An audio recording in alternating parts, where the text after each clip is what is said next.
Assalamualaikum warahmatullahi wabarakatuh.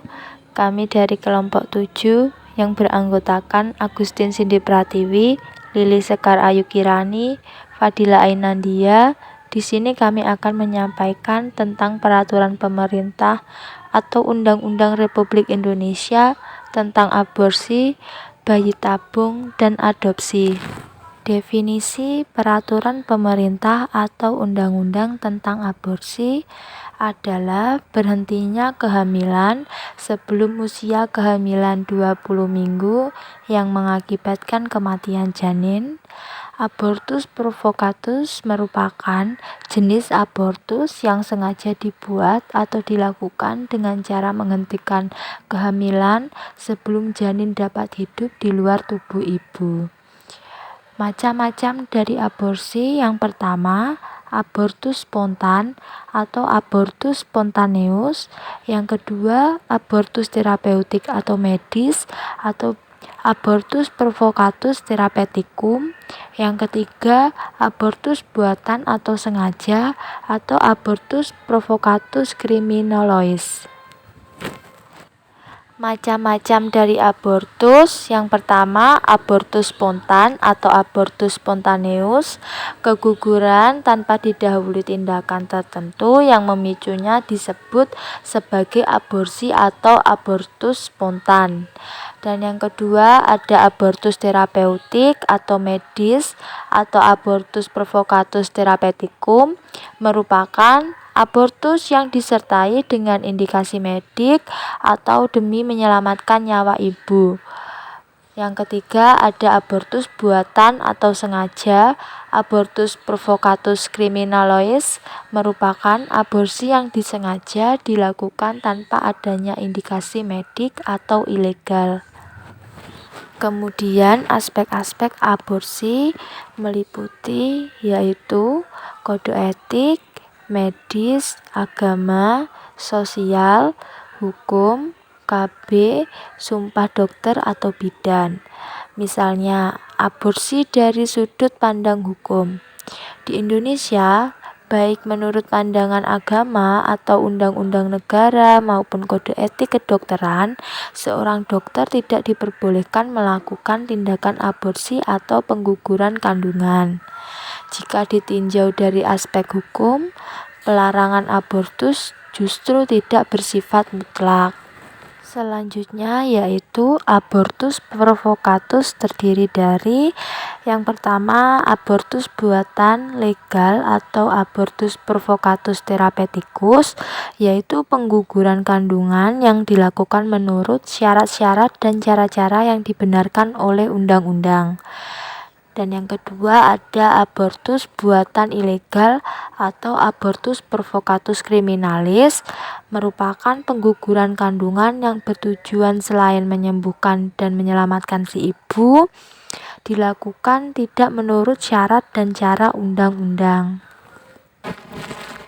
Selanjutnya, abortus atau indikasi medik diatur dalam Undang-Undang Republik Indonesia Nomor 36 Tahun 2009 tentang kesehatan, yaitu yang pertama ada pasal 75, dinyatakan bahwa setiap orang dilarang melakukan aborsi atau indikasi medis berupa cacat bawaan atau genetik dan bagi korban pemerkosaan.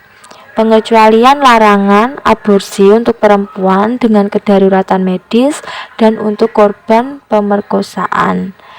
Yang kemudian ada pasal 76 yang dinyatakan bahwa untuk dapat melakukan aborsi harus terpenuhi syarat-syarat yang tertuang di pasal tersebut. Selanjutnya pada pasal 77 dinyatakan bahwa pemerintah wajib melindungi dan mencegah perempuan dari aborsi sebagaimana dimaksud dalam pasal 75 ayat 2 dan ayat 3 yang tidak bermutu, tidak aman, dan tidak bertanggung jawab serta bertentangan dengan norma agama dan ketentuan peraturan perundang-undangan. Selanjutnya pada pasal yang terakhir yaitu pasal 197 atau ketentuan pidana, Setiap orang yang dengan sengaja melakukan aborsi tidak sesuai dengan ketentuan sebagaimana dimaksud dalam pasal 75 ayat 2 terpidana dengan pidana penjara paling lama 10 tahun dan denda paling banyak 1 miliar rupiah. Selanjutnya dijelaskan beberapa pasal dalam Kitab Undang-Undang Hukum Pidana atau KUHP yang mengatur abortus provokatus. Yang pertama, pada pasal 229 dinyatakan barang siapa dengan sengaja mengobati seseorang wanita atau menyuruh supaya diobati dengan diberitahukan atau ditimbulkan harapan bahwa karena pengobatan itu hamilnya dapat digugurkan, maka orang tersebut diancam dengan pidana paling lama 4 tahun atau denda paling banyak Rp40.000. Selanjutnya, jika yang bersalah berbuat demikian demi mencari keuntungan, menjadikan perbuatan tersebut sebagai pencarian atau kebiasaan, atau jika dia seorang tabib, bidan atau juru obat, pidananya dapat ditambah sepertiga. Selanjutnya pada pasal 346 dinyatakan bahwa seorang wanita yang sengaja menggugurkan, menghabisi nyawa kandungannya, atau menyuruh orang lain untuk itu diancam dengan pidana penjara paling lama 4 tahun. Yang kemudian selanjutnya pada pasal 347 ayat 1, barang siapa dengan sengaja menggugurkan kandungan atau mematikan kandungan seorang wanita tanpa persetujuan diancam dengan pidana penjara paling lama 12 tahun dan jika perbuatan itu menyebabkan matinya orang tersebut dikenakan pidana penjara paling lama 15 tahun. Selanjutnya pada pasal 348 ayat 1 dinyatakan siapa yang dengan sengaja menggugurkan atau menghabisi nyawa kandungan seseorang wanita dengan persetujuannya diancam dengan pidana penjara paling lama 5 tahun 6 bulan dan jika perbuatan tersebut mengakibatkan matinya wanita tersebut dikenakan pidana penjara paling lama 7 tahun. Kemudian pada pasal 349 jika seorang dokter, bidan atau juru obat membantu melakukan kejahatan berdasarkan pasal 346 ataupun melakukan atau membantu melakukan kejahatan yang diterangkan dalam pasal 347 dan 348, maka pidana yang ditentukan adalah pasal itu ditambah dengan sepertiga dan dapat dicabut haki untuk menjalankan pencarian dalam mana kejahatan dilakukan. Kemudian pada pasal 535 barang siapa secara terang-terangan mempertunjukkan suatu sarana untuk menggugurkan kandungan maupun secara terang-terangan atau diminta menawarkan ataupun secara terang-terangan atau dengan menyiarkan tulisan tanpa diminta menunjuk sebagai bisa didapat sarana atau perantara yang demikian itu diancam dengan kurungan paling lama 3 bulan atau denda paling banyak Rp4.500. Selanjutnya yaitu aborsi di Indonesia diatur oleh Undang-Undang Republik Indonesia Nomor 1 Tahun 1946 tentang Kitab Undang-Undang Hukum Pidana atau KUHP. Dengan alasan apapun, aborsi adalah tindakan melanggar hukum, sampai saat ini masih diterapkan. Kemudian Undang-Undang Republik Indonesia Nomor 7 Tahun 1984 tentang pengesahan Konvensi Penghapusan Segala Bentuk Diskriminasi Terhadap Perempuan. Yang terakhir adalah Undang-Undang Republik Indonesia Nomor 23 Tahun 1992 tentang kesehatan. Dalam kondisi tertentu bisa dilakukan tindakan medis tertentu, aborsi sampai dengan saat ini masih diterapkan. Selanjutnya adalah keuntungan dan kerugian aborsi.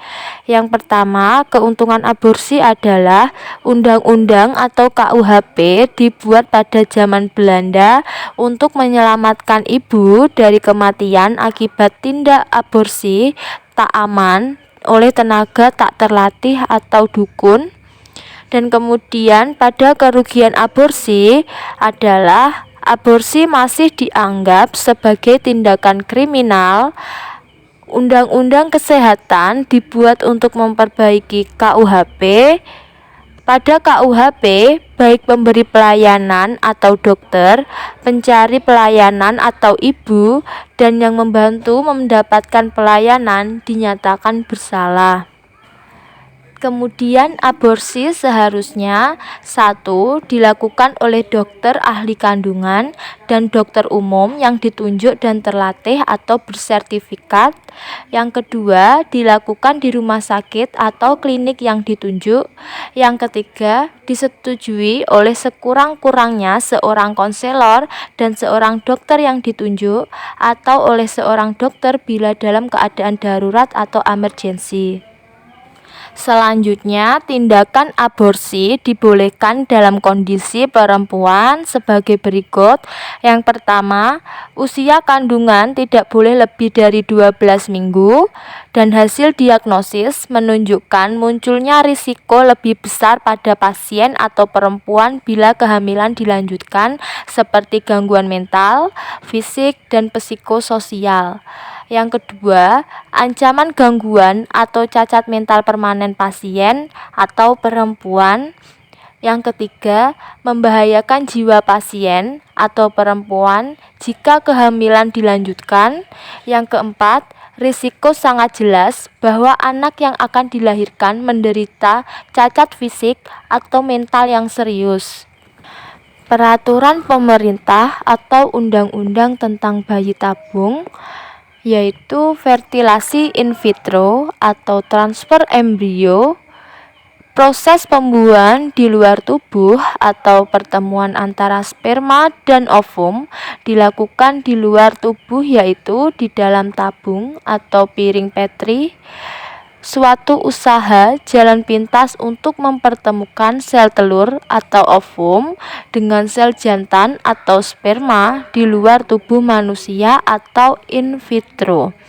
Selanjutnya, jenis-jenis bayi tabung dengan sperma suami, dengan sperma donor, atau dengan media titipan.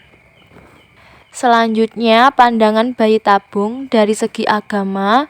Yang pertama, berdasarkan fatwa MUI, hukum bayi tabung sah diperbolehkan dengan syarat sperma dan ovum yang digunakan berasal dari pasutri yang sah, sebab hal itu termasuk dalam ranah ikhtiar atau usaha yang berdasarkan kaidah-kaidah agama. Yang kedua, MUI juga menegaskan hukum bayi tabung menjadi haram jika hasil pembuahan sperma dan sel telur pasutri dititipkan di rahim wanita lain.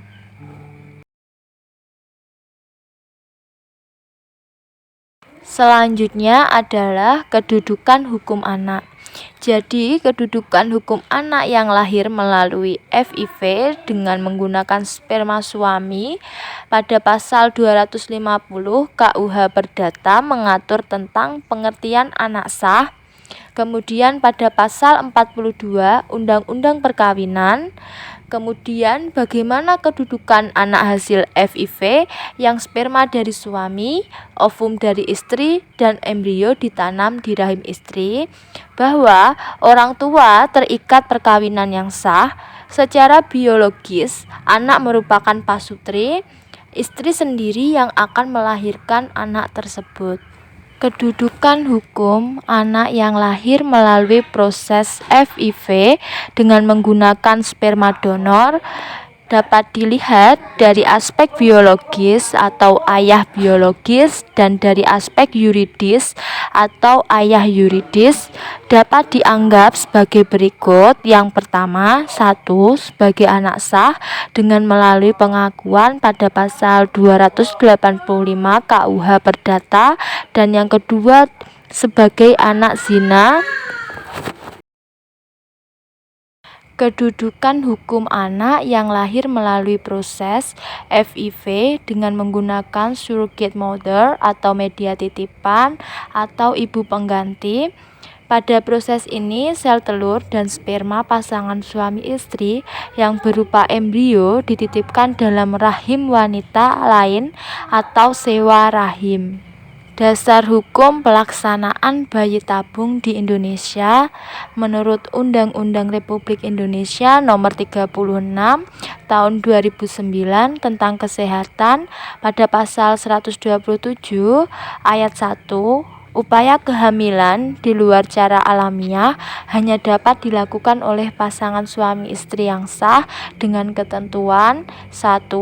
Hasil pembuahan sperma dan ovum dari suami istri yang bersangkutan ditanamkan dalam rahim istri dari mana ovum berasal.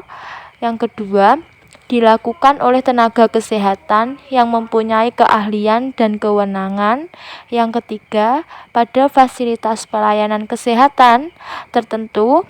Pada ayat 2, ketentuan mengenai persyaratan kehamilan di luar cara alamiah sebagaimana dimaksud pada ayat 1 diatur dengan peraturan pemerintah. Selanjutnya, Undang-Undang Bayi Tabung berdasarkan hukum perdata dapat ditinjau dari beberapa kondisi sebagai berikut. Yang pertama, Undang-Undang Bayi Tabung berdasarkan hukum perdata dapat ditinjau dari beberapa kondisi meliputi: 1. Jika sperma berasal dari pendonor dan setelah terjadi embrio diimplantasikan ke dalam rahim istri, maka anak yang terlahir statusnya sah dan memiliki hubungan waris serta keperdataan selama suami menerimanya pada pasal 250 KUH Perdata. Yang kemudian, jika embrio diimplantasikan ke rahim wanita lain yang telah bersuami, maka anak terlahir statusnya sah dari pasangan penghamil dan bukan dari pasangan yang memiliki benih pada pasal 42 Undang-Undang Nomor 1 pada tahun 1974 dan pasal 250 KUH Perdata. Selanjutnya, jika sperma dan sel telur berasal dari orang yang tidak terikat perkawinan, tetapi embrionya diimplantasikan ke rahim wanita yang terikat perkawinan, maka anak yang terlahir statusnya sah bagi pasangan suami istri tersebut.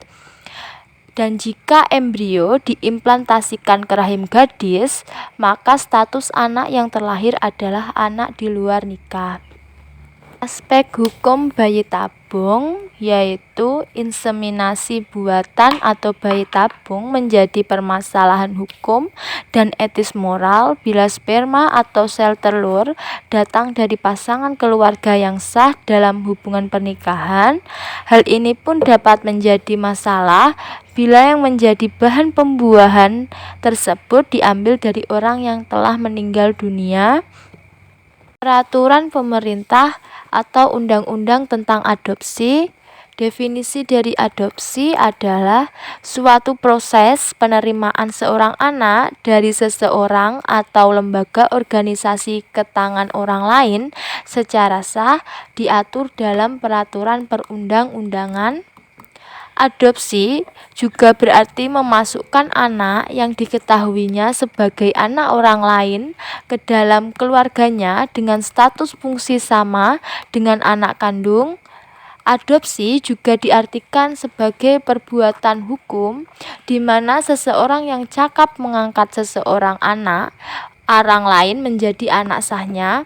Pada adopsi tidak berarti memutuskan hubungan darah orang tua kandungnya, tetapi secara hukum terbentuk hubungan hukum sebagai orang tua dan anak. Selanjutnya, adopsi dikenal dalam seluruh sistem hukum adat di Indonesia. Pengaturan tentang pengangkatan anak diatur antara lain KUH Perdata, Undang-Undang Nomor 2 Tahun 2002 tentang Perlindungan Anak, Peraturan Pemerintah Nomor 54 Tahun 2007.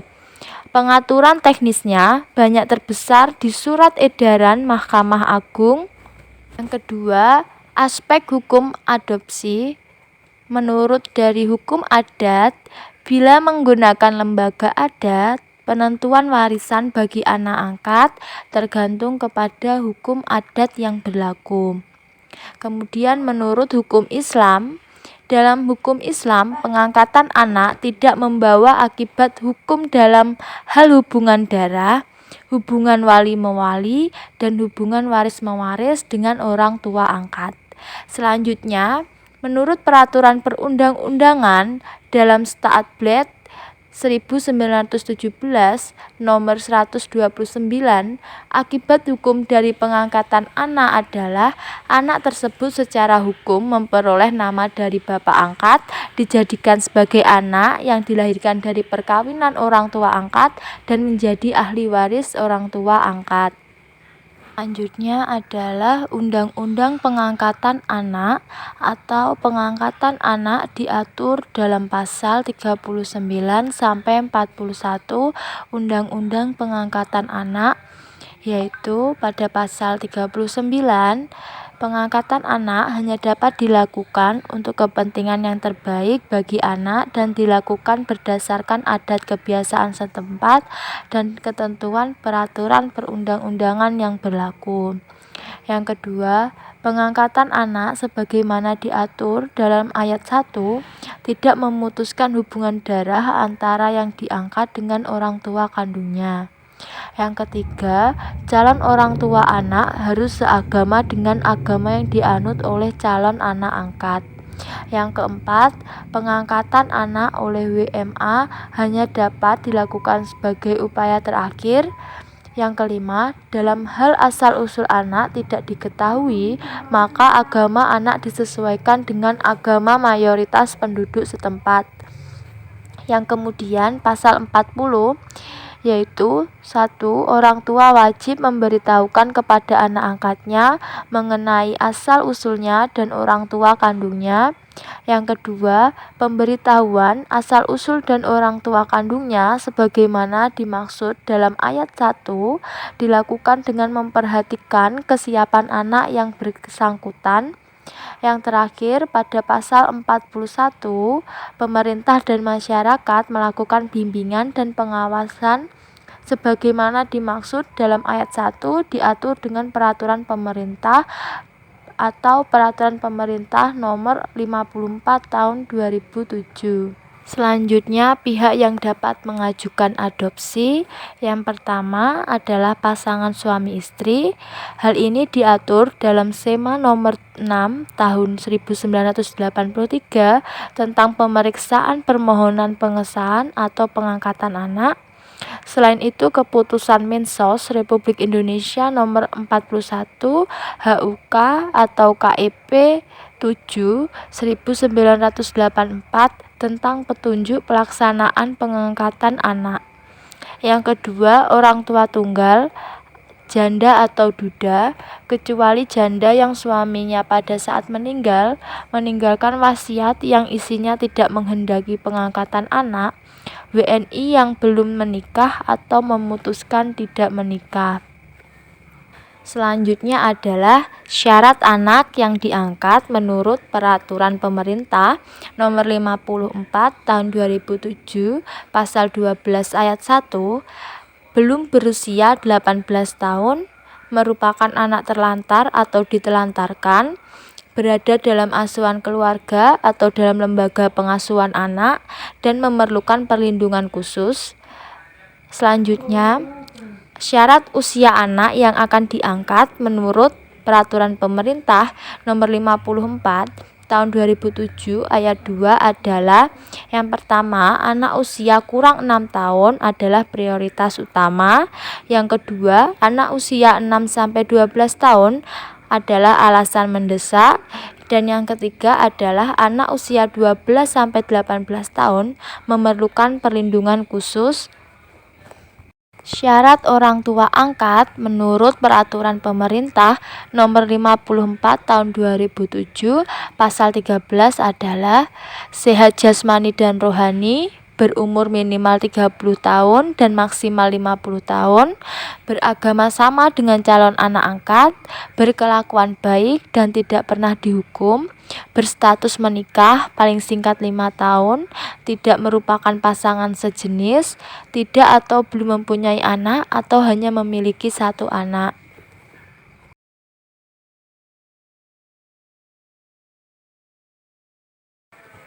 Terima kasih, kami dari kelompok mengakhiri. Wassalamualaikum warahmatullahi wabarakatuh.